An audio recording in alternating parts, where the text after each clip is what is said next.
Welcome back guys. Vishal Gupta आपका teacher. कैसे हो आप स्टूडेंट्स? गाइस इस वीडियो में मैं आपको सीए फाउंडेशन और बीकॉम का जो सब्जेक्ट है बिजनेस लॉज का या कमर्शियल लॉ का, उसका चैप्टर जो हमारा चल रहा है द इंडियन कॉन्ट्रैक्ट एक्ट 1872, उसका unit number 4 performance of the contract कराने जा रहा हूँ। ठीक है गाइस, तो परफॉर्मेंस ऑफ कॉन्ट्रैक्ट है वो किस तरीके से होता है। सबसे पहले ये आएगा परफॉर्मेंस ऑफ कॉन्ट्रैक्ट में बाय हुम, ठीक है, किसके द्वारा की जाएगी। दूसरा liability of joint promisor and promisee, right of joint promisor क्या होंगे। दूसरा इसका हेडिंग ये रहेगा जो हम डिस्कस करेंगे। तीसरा परफॉर्मेंस में इंपॉर्टेंट होगा time and place of performance of promise. और चौथा क्या इंपॉर्टेंस होगा, performance of reciprocal promise regarding agreements to do impossible acts, उसमें कैसे का ट्रीटमेंट क्या होगा उसका। फिफ्थ होगा एप्रोप्रिएशन ऑफ पेमेंट। सिक्स होगा contracts which need not to be performed. और सातवां डिस्चार्ज ऑफ कॉन्ट्रैक्ट।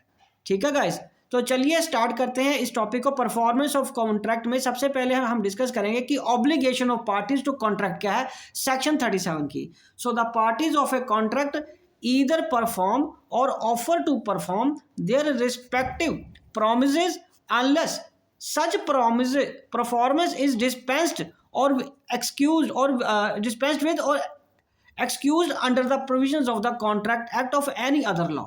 मतलब ये हुआ the parties to the contract either perform, जहां तो परफॉर्म करेंगी या ऑफर टू परफॉर्म करेंगी देयर रिस्पेक्टिव प्रॉमिस, अपने उस प्रॉमिस को जो उन्होंने किया है, unless such performance is dispensed और एक्सक्यूज, जब कि हालांकि कि इसके अलावा ये भी हो सकता है कि अगर उनको ये मना ना किया गया हो किसी और एक्ट या लॉ के द्वारा कि आप इसको परफॉर्म नहीं कर सकते, तब तक वो परफॉर्म करेंगे उस कॉन्ट्रैक्ट को। राइट गाइस, तो चलिए हम आगे डिस्कस करते हैं। Promises bind the representatives of the promisor in case of death of such promisor, ये बहुत इंपॉर्टेंट है, before performance unless a contrary intention appears from the contract. Promise bind the representative, अगर डेथ हो जाती है promise पूरा करने से पहले, तो उसके जो रिप्रेजेंटेटिव है डिजीज्ड पर्सन के, ठीक है, जिसने प्रॉमिस किया था, उनके द्वारा ये परफॉर्म किया जाएगा तब तक जब तक कि ये ऐसा ना करने को मना किया गया हो एक्ट में या उस कॉन्ट्रैक्ट में ऐसा ना प्रोविजन हो। ठीक है जी,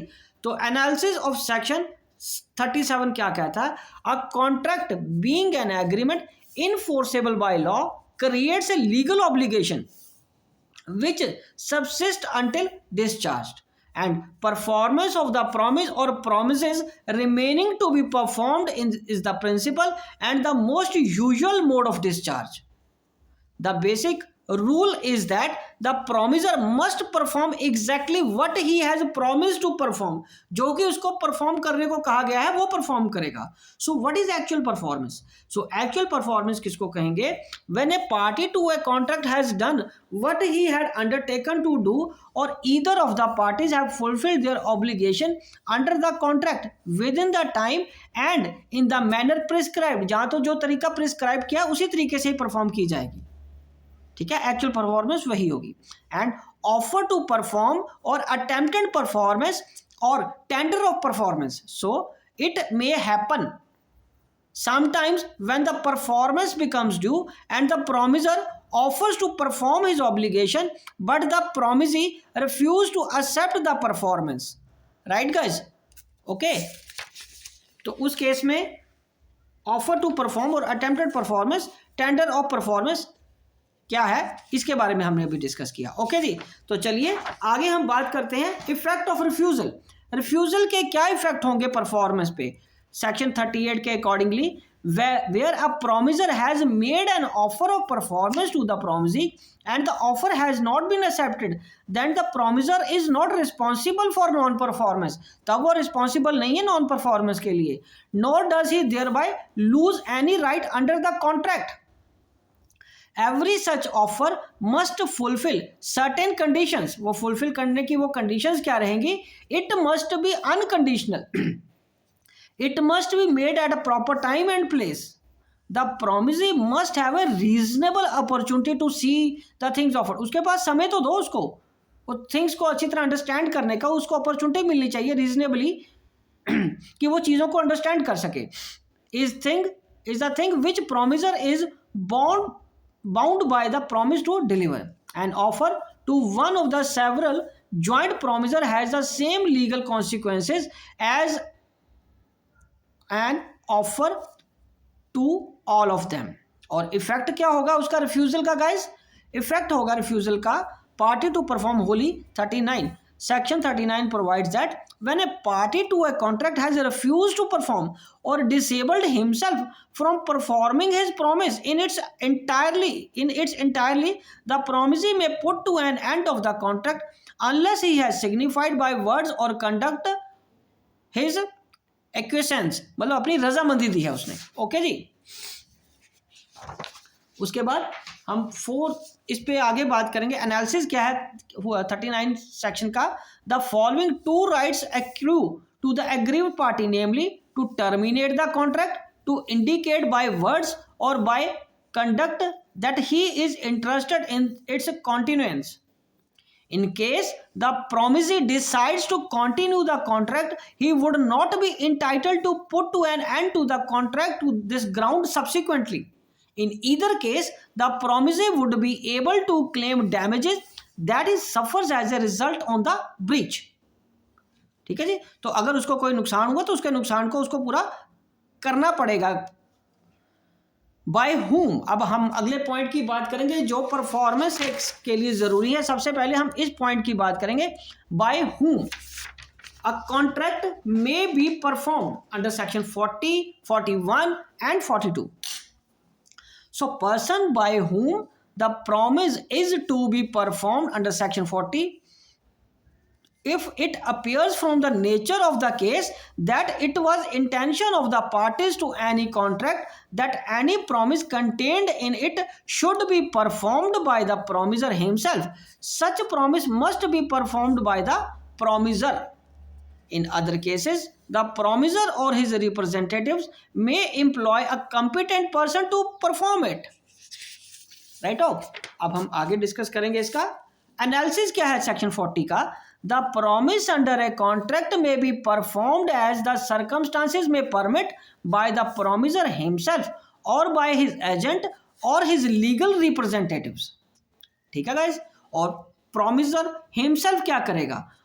If there is something in the contract to show that it was intention of the parties that the promise should be performed by the promiser himself, such promise must be performed by the promiser. This means contract which involves the exercise of the personal skill or diligence on or which are performed on personal confidence between the parties must be performed by the promiser himself. तो इसका मतलब ये हुआ कि यदि आपने मेरे से प्रॉमिस किया या मैंने आपसे प्रॉमिस किया कि मैं आपको ऑनलाइन लेक्चर दिया करूंगा, आपसे फीस ली है, तो वो परफॉर्म मुझे ही करना है. मैं अपनी जगह किसी दूसरे टीचर को अपॉइंट नहीं कर सकता क्योंकि आपने मेरी फेस वैल्यू पे मेरे को वो फीस जमा कराई थी कि हमें पढ़ाइए. ठीक है. तो मैं ये आगे किसी और को नहीं पास ऑन कर सकता. उसके बाद agent. So, where personal consideration is not the foundation of the contract, the promiser or his representative may employ a competent person to perform it. ठीक है जी. और तीसरा legal representative. So, legal representative, a contract which involves the use of the personal skill or is founded on personal consideration comes to an end on the death of the promiser. As regard any of the other contract, the legal representative of the deceased promiser are bound to perform it unless a contrary intention appears from the contract. Right guys? चलिए, legal representative भी कर सकता है अगर ऐसी कोई condition नहीं है.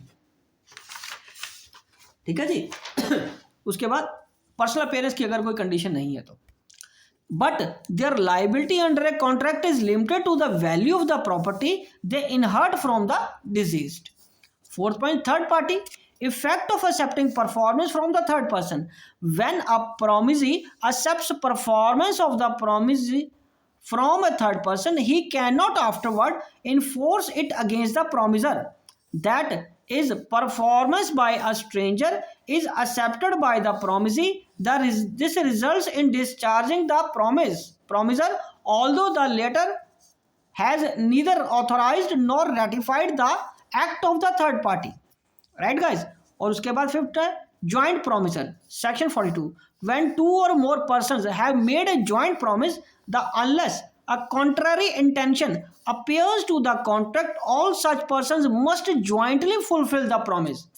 If any of them dies, his legal representative must jointly with the surviving promisors fulfill the promise. If all of them die, the legal representative of all of them fulfill the promise jointly. ठीक है जी। चलिए अब हम आगे discuss करते हैं कि इसमें ना एक बहुत इंपॉर्टेंट इशू है, ये आता है कि सक्सेशन और एग्रीमेंट का क्या फर्क है, डिफरेंस क्या है। सो सक्सेशन क्या होता है, when the benefit of the contract are succeeded to by the process of law, then both burden and benefit attaching to the contract may sometimes delegate on the legal hire. And what is agreement? So the benefit of a contract can only be assigned but not the liabilities thereunder. This is because when liability is assigned, a third party get involved therein. Thus a debtor cannot relieve himself to his liability to the creditor by assigning the someone else his obligation to repay the debt.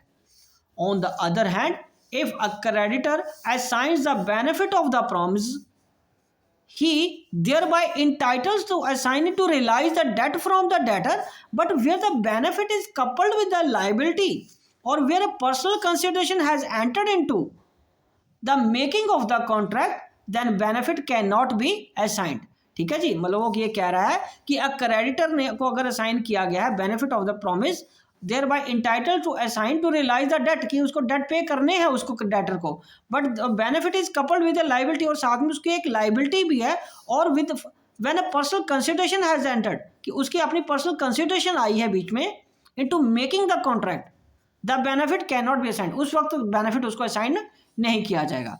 Otherwise benefit of the contract can only be assigned but not the liabilities under thereunder. ठीक है जी, this is because liability is assigned, a third party get involve therein, when liability is assigned तीसरी party involve हो जाएगी। ठीक है जी, thus a debtor can not relieve himself of his liability to creditor by assigning to someone else, किसी और को नहीं बोल सकता कि वो मेरे पैसे तू पे कर दे।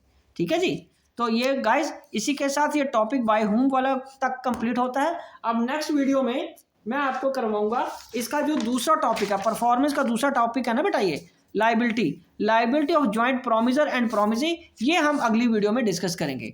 ओके जी, तब तक आप इसको वीडियो को देख के अपने नोट्स बना लीजिए और रिवीजन करते रहिए साथ में। ओके जी, गुड लक।